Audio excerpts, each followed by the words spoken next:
प्रयागराज में जो महाकुंभ लगा है ये अपने आप में बहुत अद्भुत है और इस महाकुंभ को और भी ज्यादा शानदार यहां संत, गुरुओं, महामंडलेश्वर और तमाम ऐसे साधु संत हैं जो इस देश के बड़े चेहरे हैं, उनका समागम भी बना रहा है।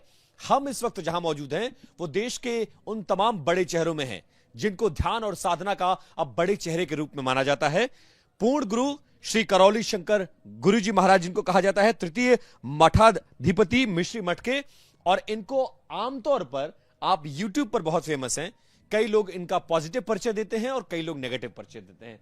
महाराज जी, बहुत स्वागत है आपका TV9 भारतवर्ष पे। धन्यवाद। कुंभ चल रहा है, नदियों का संगम, संस्कृति सभ्यताओं का संगम, इसके अलावा साधु संतों का समागम और पहला शाही स्नान हो चुका है। कैसे देख रहे हैं, क्या हो रहा है? और आपका भी आश्रम यहां बन गया है, तो क्या मिलने वाला है प्रयागराज वासियों को? हाँ, जो यहाँ उपलब्ध है इस कुंभ में, महाकुंभ में, उनको तो मिल ही रहा है। और जो नहीं आ पा रहे हैं, मन से ही उनको कि हमें जाना है। हमारे गुरुओं ने ये बताया है शुरू से कि मनसा वाचा कर्मणा कृतकारित अनुमोदित 6 प्रकार से भोग तय होते हैं, अच्छे या बुरे। तो जो व्यक्ति नहीं भी आ पा रहे हैं इस महाकुंभ में, आने की इच्छा है, उसी से उनको पुण्य मिल जा रहा है। वो मानसिक स्नान हो रहा है घर में, मानसिक सम्मिलित हैं। तो अद्भुत व्यवस्था है यहाँ पर और अभय का एक वातावरण है। किसी भी चेहरे पे कोई आप चिंता की लकीरें नहीं देखेंगे। हर व्यक्ति प्रफुल्लित है, उत्साहित है और हर व्यक्ति में आपको एक आशा की किरण दिख रही है कि हम इस महाकुंभ में आए हैं तो निश्चित रूप से हमें आनंद मिलेगा, लाभ मिलेगा। तो ये जो बार बार प्रचारित हो रहा है कि भव्य महाकुंभ और दिव्य महाकुंभ, निश्चित रूप से ऐसा ही है। लेकिन इस कुंभ को लेकर कई सारे लोग सवाल खड़े कर रहे हैं।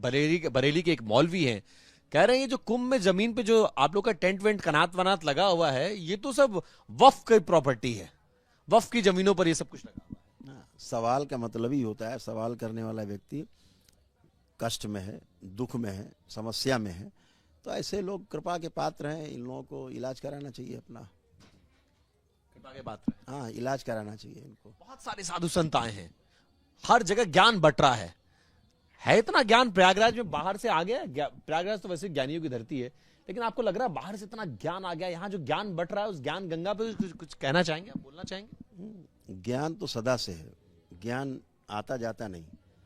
जैसे स्पेस है, चारों ओर बना हुआ है, हमेशा बना रहता है एक जैसा, चीजें घटती बढ़ती रहती, चलती फिरती रहती, ऐसे ही ज्ञान है। ज्ञान सदा से था, सदा है, सदा रहेगा, इसी को सनातन बोलते हैं।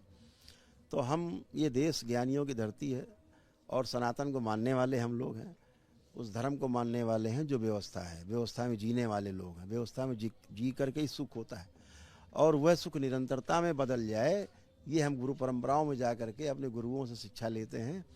तो हम उस परंपरा को अपना करके और आनंद की अनुभूति करते हैं। सुख हमारा निरंतर बना रहे, कभी दुख हो ही ना, इसी को आनंद कहा गया है। तो ये सदा से था, सदा है और सदा रहेगा। बस ये जरूर है कि जिन्होंने अनुभव किया है ज्ञान का, वो सब यहाँ इकट्ठा है। आप, मठ आपका बहुत बड़ा है, आप बड़े गुरुओं में से माने जाते हैं। यहाँ भी बड़े बड़े मठ आए हैं और आलीशान 5 सितारा तरह उनके आश्रम बने हुए हैं, बड़ी बड़ी गद्दियों पर बैठे हैं। और मैं देख रहा हूँ आप 10 बाई 10 के कमरे में जमीन पर बैठे हुए हैं। जहां आप बैठे हैं वहीं आपको मानने वाले भी हैं। उन लोग का आश्रम देखा आपने? कहे किसी के आश्रम में बड़ी बड़ी गद्दियों पे, शेर वाली कुर्सियों पर, 5 सितारा टेंट, 5 सितारा सुविधाओं से लैस आश्रम देखे कि नहीं आपने? सुना है, अच्छे अच्छे कैंप लगा रखे, आकर्षण का केंद्र है, अच्छा है। जिसको जो कमी महसूस होती है वो इसी जीवन में पूरा करने की कोशिश करता है, पूरा कर रहे हैं वो लोग, अच्छा है। हमें लगता है हम लोग पूरे हैं, जमीन इसीलिए स्वीकार है, इसलिए कोई दिक्कत नहीं है। बहुत आनंद में है, जमीन में बैठ के आनंद में है, क्योंकि अंततः जमीन में ही बैठना है, जमीन में ही मिल जाना है। तो जमीन ही ज़्यादा अच्छी है, इससे नीचे तो उतार नहीं पाएगा, इसलिए जमीन स्वीकार है। तो जो लोग, जिसको जो कमी होती है वो इन्हीं चीज़ों से पूरी करने की कोशिश करते हैं, वैभव से, तो कर रहे हैं, अच्छा है। उनके पास धन भी है और करने की इच्छा भी, यहाँ तो इच्छा ही नहीं बची कुछ करने की। तो इसलिए संत को आवश्यक होता है 5 सितारा टेंट, सारी सुविधाएं, बड़ा सा मंडप, बड़ा सा हॉल, बड़ा सा, उसमें और वीवीआईपीज आ रहे हैं, स्टीव जॉब्स की पत्नी आ रही हैं, बड़े बड़े IITians आ रहे हैं, ऐसे ऐसे मॉडल्स आ रही हैं उनके यहाँ छोड़कर। कई सारे ऐसे संत हैं यहाँ पर, उनके आश्रम देखें, वो जहां रहते हैं वहां तो है, लेकिन यहाँ जो 46 दिन के लिए आश्रम बना है वो भी 5 सितारा बनवाया गया है। मुझे ऐसा लगता है कि अगर हम अपनी बात करें तो हम अपने को इसलिए साधारण उसमें रख पाते हैं ताकि दरबार से जुड़ा प्रत्येक व्यक्ति इतने में संतुष्ट रह सके।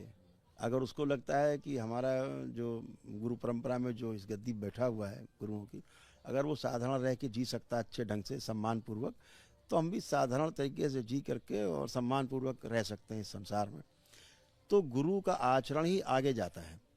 अगर गुरु का आचरण बहुत वैभव पूर्वक, बहुत वैभव है, तो फिर वो सामने नीचे वालों के लिए समस्या होती है। या तो आपकी उतनी आवश्यकता हो, तो हो सकता है उनकी आवश्यकता हो, बचना चाहिए बड़े गुरुओं को, बड़े चेहरों को, बड़े शंकराचार्यों को, बड़े मठाधीशों को ऐसे आचरण से, ऐसे वैभवशाली आचरण से बचना चाहिए। क्योंकि संत तो अपने आप में, ये कहा जाता है कि त्याग की अपने आप में सबसे बड़ी परिभाषा एक संत होता है, लेकिन आजकल के संतों की परिभाषा बदल गई।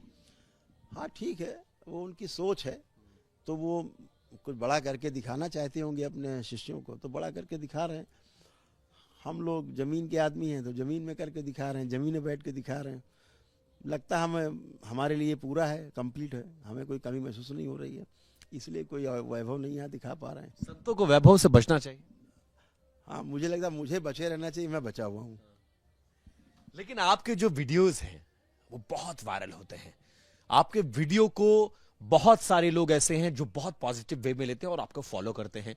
एक बड़ा वर्ग ऐसा भी है जो आपको यह कहता है कि आप कहीं ना कहीं अंधविश्वास फैला रहे हैं। आजकल के सर्जरी के जमाने में, मेडिकल साइंस के जमाने में आप फूंक मार के चीजों को ठीक करने का दावा करते हैं। किडनी ठीक कर दे रहे हैं, लिवर ठीक कर दे रहे हैं, ब्लड प्रेशर, शुगर ठीक कर दे रहे हैं। सारी चीजों का, सारी बीमारियों का इलाज आपके आश्रम में है। आइए, वैदिक क्रिया करिए, फूंक मारेंगे ठीक हो जाएगा। तो फिर डॉक्टरों की दुकान बंद हो जाएगी, अस्पताल बंद कर देने चाहिए? नहीं, मेरे सवाल नहीं है, लोग ये कहते हैं और आपके पास भी संभवतः ये सवाल आते हो। फूंक मार के कोई नहीं ठीक होता है। एक वैदिक प्रक्रिया है। उसके लिए सबसे पहले जो व्यक्ति दरबार में आते हैं उनकी सनातन धर्म में आस्था है और उन अब ईश्वर के प्रति आस्था, विश्वास और श्रद्धा बहुत गहरी है। वो लोग दरबार में आते हैं, फिर वो वैदिक प्रक्रिया करते हैं पूरी, और वह वैदिक प्रक्रिया कम से कम 15 घंटे की है, लगातार कंटिन्यू। उस वैदिक प्रक्रिया को करने के पश्चात उनको कुछ पुण्य प्राप्त होते हैं, कुछ विराट ऊर्जा उनको संपर्क होता है, उनका जुड़ाव हो जाता है, उस ऊर्जा से सकारात्मक हो जाते हैं और पितरों की मुक्ति होती है। तो पितरों के जो दोष होते हैं वो नष्ट हो जाते हैं। तमाम प्रकार के दोष बताए गए हैं वो नष्ट हो जाते हैं अपने आप स्वतः ही। तो अपनी ही प्रार्थना और संकल्प से व्यक्ति स्वस्थ होता है। अपनी ही प्रार्थना संकल्प से व्यक्ति स्वस्थ होता है। ये वैदिक प्रक्रिया से होता है, फूंक मारने से नहीं होता है। ये अपने ही प्रार्थना संकल्प से होगा, अगर आप में गहरा प्रार्थना संकल्प है।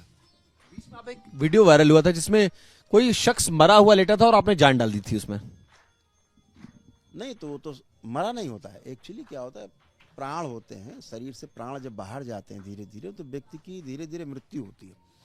एक एक अंग धीरे धीरे शरीर का साथ छोड़ने लगता है और आखिरी में मस्तिष्क साथ छोड़ देता है। तो जो 5 प्रकार के प्राण हैं उनमें से कुछ प्राण अगर शेष रहते हैं शरीर में, तो उन प्राणों की जो वो क्वांटिटी है जो, उसको बढ़ाया जा सकता है। और ये वो सिंपल है हमारे देश के अंदर। हमारे तो पत्थर में प्राण दिए जाते हैं, प्राण प्रतिष्ठा करते हैं हम लोग। तो बजरंगबली आ गए पत्थर में, अयोध्या में रामलला। बिल्कुल, इतना बड़ा प्राण प्रतिष्ठा का कार्यक्रम चला। हमारे देश का तो वैदिक विज्ञान है पत्थर में प्राण भर देने की। ये तो मनुष्य जिंदा प्राण है ही प्राण उसमें। उस प्राणों को उसके कुल से लेकर के बढ़ाया जा सकता है क्षणों में। आप मेरे सामने रखिए, देखिए। उन लोगों को क्या कहेंगे जो आप कहते हैं कि आप अंधविश्वास को बढ़ावा दे रहे हैं? नहीं, दरबार मेडिकल साइंस किस दौर में? दरबार झाड़ फूक, टोना टोटका, जादू टोना का जोरदार खंडन करता है, विरोध करता है। ये सब पागल लोग हैं, बेवकूफ़ हैं, एकदम मूर्ख हैं जो इस तरह की हरकतें करते हैं। ऊत भूत प्रेत की, इस संसार में ऐसा कोई भूत प्रेत नहीं होता कि कोई खा जाए किसी को।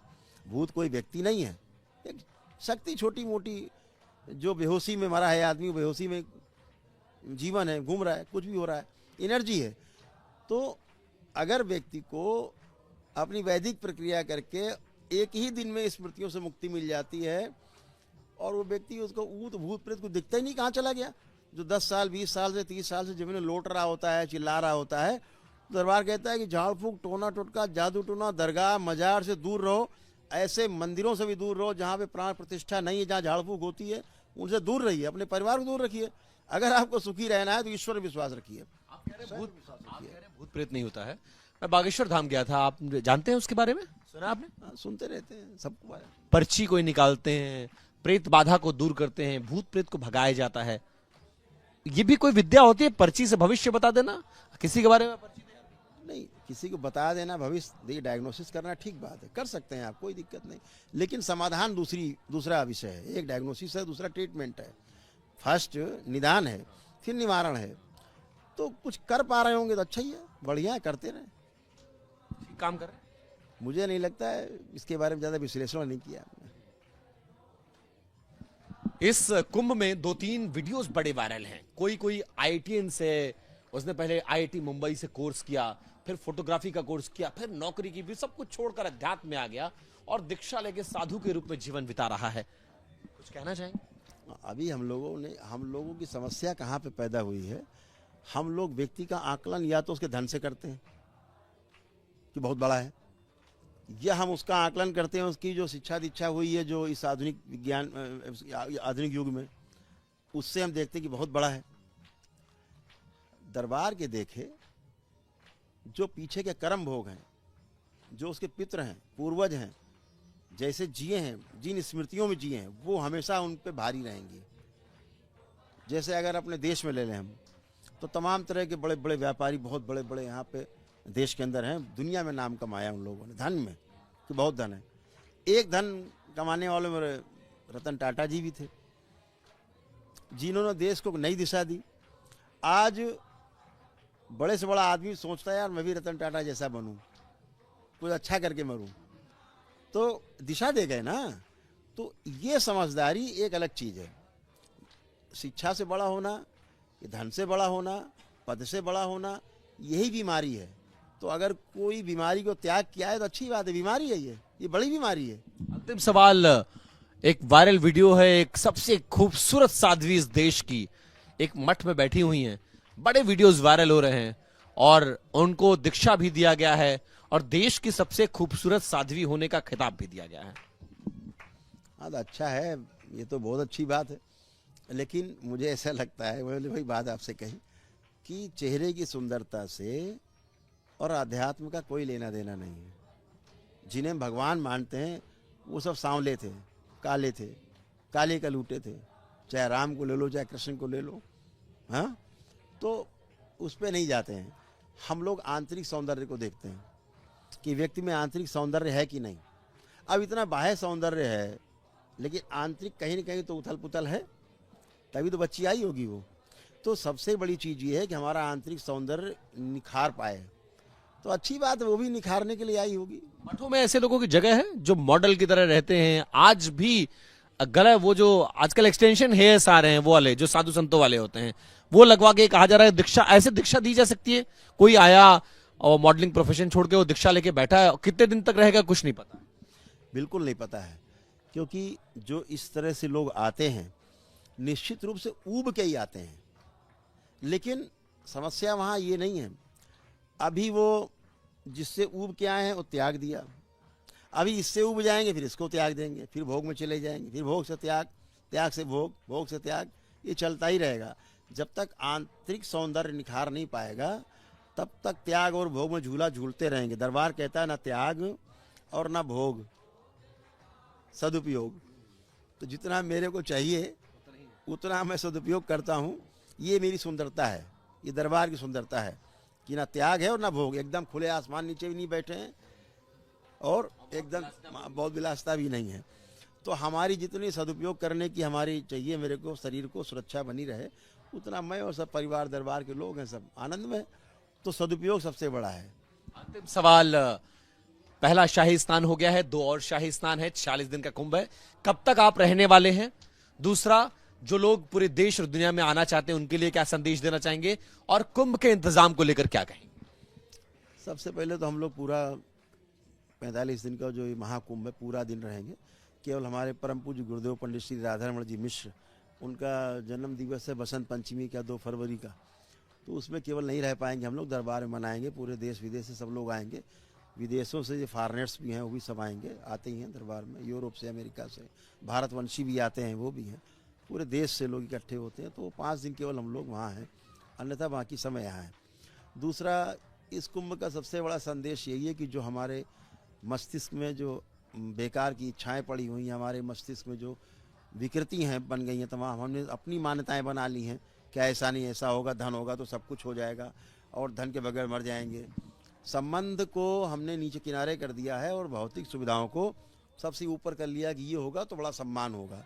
तो ऐसा जो परसेप्शन बना के रखा है, अगर दरबार जो सजा हुआ है यहाँ पूरे महाकुंभ में, सारे दरबार सजे हुए हैं, यहाँ विचारों का महाकुंभ है। माँ गंगा तो है ही है, त्रिवेणी का तट तो है ही, लेकिन ये विचारों का महाकुंभ है। इस विचारों के महाकुंभ में अपने विचार त्याग करके अन्यथा के और ये खाली कुंभ लेकर के अपना घड़ा आए और ये विचारों को अपने उस घड़े में सजो करके ले जाएं, भर के ले जाएं, लबालब करके अपने में फैलाएं, परिवार में फैलाएं, समाज में फैलाएं, पूरी सृष्टि में फैला दें। यही सुंदरता है सनातन धर्म की, यही संदेश सबके लिए है कि खूब प्रेम से आओ और प्रेम भर के ले जाओ। बहुत धन्यवाद, आभार समय देने के लिए और बातचीत करने के लिए। करौली शंकर जी महाराज जो कि पूरे देश और दुनिया में बहुत ज्यादा प्रसिद्ध हैं, वो भी 40 दिन इसी कुंभ परिसर में रहेंगे और ये मानते हैं कि ये न सिर्फ सभ्यता और संस्कृति का महाकुंभ है, बल्कि ऐसा विचारों का कुंभ है कि यहां से आइए तो बहुत कुछ लेकर जाइए और पूरी दुनिया में इसका प्रचार प्रसार करिए। कैमरा पर्सन अमित के साथ विपिन चौबे, TV9 भारतवर्ष, प्रयागराज, उत्तर प्रदेश।